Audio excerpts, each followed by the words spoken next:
வணக்கம் நகலை தஞ்சா சமையல் சந்தோஷினி. வாங்க காலிஃப்ளவர் வறுக்கலாம்.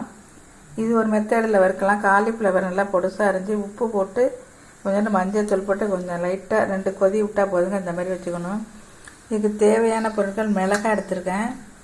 இது காரம் இருக்காத மிளகாங்க. இதுக்கு மிளகாய் எடுத்திருக்கேன். கொஞ்சம் மிளகாய், கொஞ்சமாக தேங்காய், சோம்பு, இஞ்சி, பூண்டு, வெங்காயம், உப்பு, அப்புறம் மஞ்சள் தூள், நம்ம கொஞ்சோண்டு காஷ்மீர் மிளகாத்தூள் கலந்து இதை இப்போ நம்ம அரைச்சிட்டு வந்துடலாம். அரைச்சிட்டு வந்தாச்சுங்க. இதில் ஊற்றிடலாம். எண்ணெயை காய வச்சுருக்கேன், இதில் போட்டுக்கலாம்.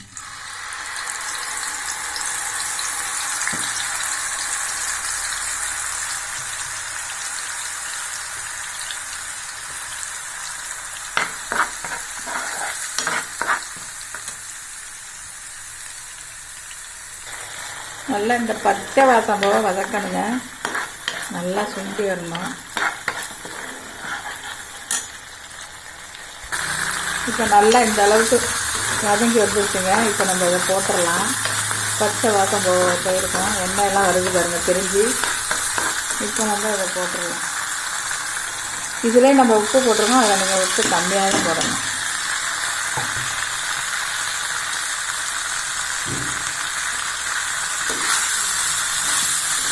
ரொம்ப டேஸ்டியாக இருக்குங்க. இந்த மெத்தடில் வறுத்து பாருங்கள்.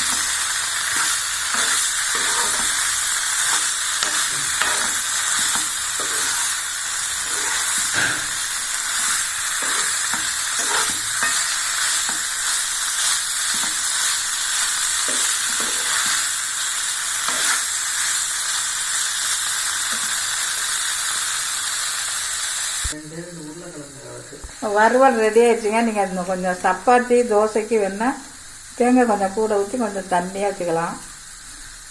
இந்த கிரேவியாக வச்சுக்கோங்க. இப்படி சாதத்துக்கு வேணால் இப்படி நம்ம வறுத்தரலாம். ரொம்ப டேஸ்டியாக இருக்கும். நீங்களும் செஞ்சு பாருங்கள். அதேமாதிரி காலிஃப்ளவர் வறுவல் ரெடி ஆயிடுச்சுங்க. இப்போ கொத்தமல்லி தூவிக்கலாம். இப்போ நம்ம எல்லாம் கொத்தமல்லி தூவிடலாங்க. சூப்பர் டேஸ்டியாக இருக்குங்க. நல்லா மொறுமொறுன்னு வேணாலும் நீங்கள் மொறுமொறுன்னு வறுத்துக்கலாம். சூப்பராக இருக்கும். இந்த வீடியோ பிடிச்சிருந்தா லைக் பண்ணுங்கள், ஷேர் பண்ணுங்கள், சப்ஸ்கிரைப் பண்ணுங்கள். வாழ்க வளமுடன்.